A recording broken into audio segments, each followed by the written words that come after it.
What's good, everybody?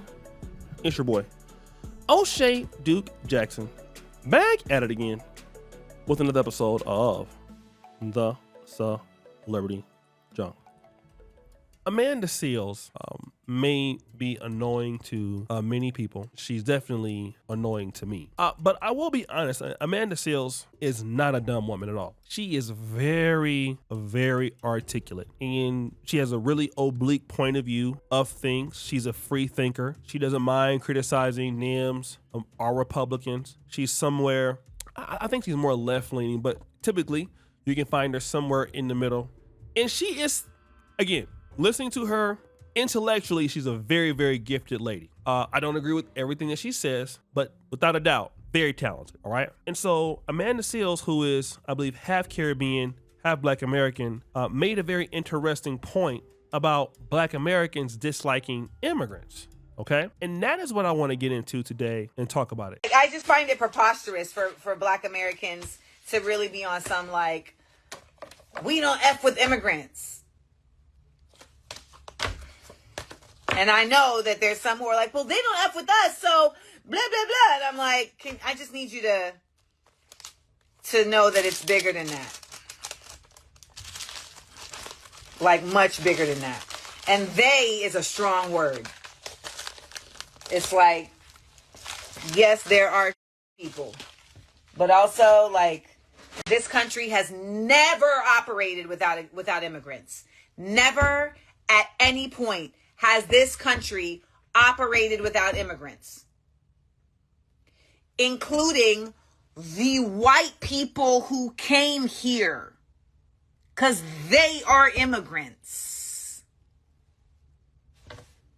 Even worse, they're settlers. So let me deal with what she's talking about. What she's saying is not necessarily wrong, okay? She's saying it's bigger than the beef between immigrants and Black Americans. And what she's trying to say is, listen, some people are going to be assholes. Some people are not going to be good people.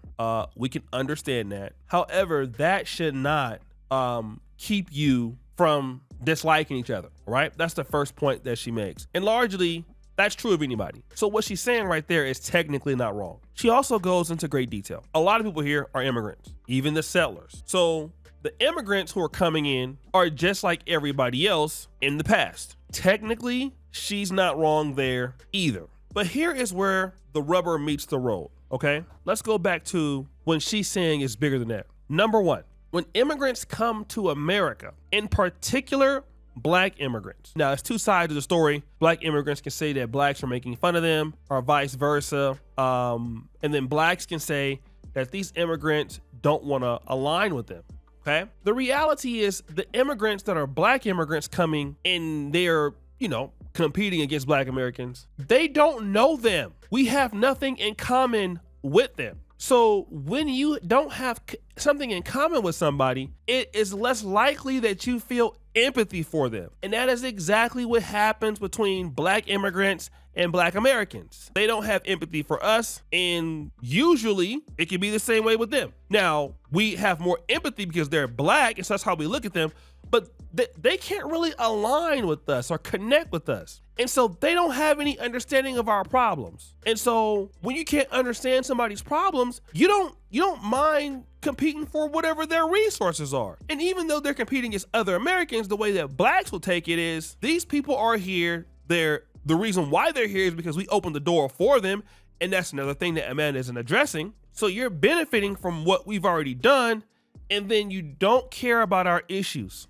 Let me give you an example. I'm living in Uganda. Whatever Uganda is today, whatever the country is at, where I can do this podcast from Uganda, it would have meant that Ugandans would have put their blood, sweat, and tears to develop the country to enough to give me an opportunity where I can live here. So I've benefited, even though I'm working my ass off and I have something, and yes, I had money before I came here, but technically I've benefited from whatever opportunity that they have given the country. When I walk in, I'm not building a house myself. I'm not building an economy myself. And if I can benefit from that, it's only because somebody here has allowed that to happen for me. That's the truth, okay? So when I come here and I start to do my thing, and then people start talking to me about kids that don't eat at night, or somebody is making $1 a day, even if I tried to understand that, my mind could never understand what it's like to live off $1 a day. The things I do every day, whatever I could afford, there is honestly no way I could understand it. And I'm definitely empathetic because I think Black Americans coming to Africa, we kind of think we understand what's going on, but we can never really understand. We don't know the politics of an African household. And when we're talking about Africa, that's a huge continent. In Uganda, you're talking about many tribes in many different parts of the country. We don't know what it's like when you may not have something. So I'm busy doing what I'm doing. So when they're going through something, I would just by default have less empathy for that because I don't understand it, okay? And now if I'm taking opportunities away from them, it will automatically look like I don't care about them. That's how somebody would take it. If you get too many Black Americans in Uganda, that's what it's gonna become. And imagine you get Black Americans coming over, they have certain levels of skill, they have access, just like some immigrants do. You come to America, you throw that in the face of the people that are already there, and then how do the people that are there feel about that? Nobody will like that. You get blacks, Africans, Dominicans, whatever, and they start doing well, and then they start throwing it in the face and saying that you're lazy, you're this and you're that. Nobody wants to hear that. And so when you have that kind of level of strife, especially when people start to find out that, oh, you don't want me dating your kids, like I know Ugandans are the same as America because Ugandans is typically mostly them. In America, we're the minority. But imagine how a Ugandan person would feel. I'm living in the country. I have a good business. I tell other Black Americans, don't marry Ugandan women. I tell Black American women, don't date Ugandan men, okay? And this is the rhetoric that a lot of immigrants, I can't say how many, but they have toward our community. Now, mind you, I'm here, I'm benefiting off their infrastructure. I'm benefiting off their opportunities. I'm benefiting off their white space opportunities. I'm getting rich off of this, right? And then I'm saying at the same time, don't date them, don't marry them, don't hang out with them. These people are such and such. So then you're telling me it's bigger than that. It can't be bigger than that if that's the personal experience. I went to Howard University. I've talked to people from Trinidad and Tobago.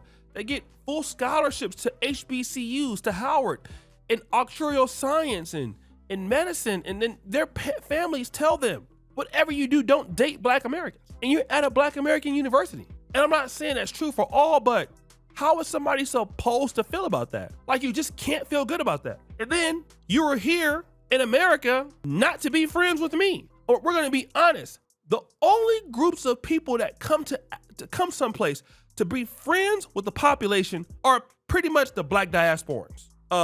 Black Americans coming to Africa, the West Indians or Caribbeans coming to Africa are the long diaspora returning home. We're like the only people that are coming with the mindset and mentality to do something in the motherland, or you get it, Jamaicans going back to Jamaica or whatever like that. But that's people coming from a rich country to a poor country. When you're coming from poor countries to America, the last thing you're thinking about is dealing with somebody from the Black American community. You're just like, you're there for your family in Nigeria and your family in Kenya, your family in Barbados. You're not there to be cool with them. If it happens, it happens. And if it doesn't, it doesn't. You're not gonna lose no sleep if they lose their jobs as long as you're winning, okay? And that is the absolute God's honest truth. And it's another ploy to be like, oh, you should unite with the immigrants. To do what? Like, I can tell you that I'm a person in the Pan-African community, and my view of Pan-Africanism has changed a lot this year. Like, it's been the defining year. I had to assess some things. A lot of this stuff is one-sided, all right? There's no parity in the relationship. When you're coming from a poor country, you oftentimes, to go to a richer country, you need to, and I hate to say this, but what's going to happen is you have to have a survivalism mentality, all right? You're in a country you're trying to survive. When a person is in a survivalistic or survivalism sort of mentality, that person is less likely to collaborate, okay? There is so much pressure. I know so many Africans in Dubai, like I can't count them. When they're trying to work with their family, work for their family, they don't even have time to connect with other people from their country in Dubai. Like other Ugandans, working with other Ugandans in Dubai.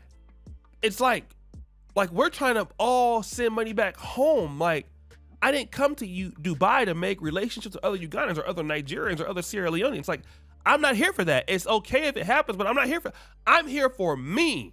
What about my family? What about me? What about my plot of land? So quite naturally, when they come to America, this is their mentality.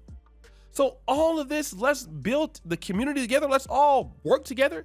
No, they were not working with their community in their own country. That's not how it was. It was the survival of the fittest. They might have been working together in certain tribes and all that, but that's not the case. And so when we try to say that, we really set ourselves back. And, I just wish that in the perfect world, what Amanda Seales is saying is okay. And yes, you have great people from the diaspora, great immigrants that, but it's not going to be a lot of people in which you're going to get a very positive experience. And I just wish we could just be open about that. Okay. And it doesn't mean that you're wrong. It doesn't mean that you're bad. It's just the truth. It's the truth. You're just not getting a whole lot from a lot of the situations we talk about with immigrants coming over, the black ones. They just arriving. Now, after they've been in America for some time, they get Americanized. Sure, that's different. But if that's not what you're talking about, like, we need to be honest about that. We really do need to be honest about this. Why can't we be honest about it? So guys, what do you think? It's your boy Oshay Duke Jackson back at it again. The episode of The Celebrity Junk. What do you for all that you do? Subscribe to the bell. We're out.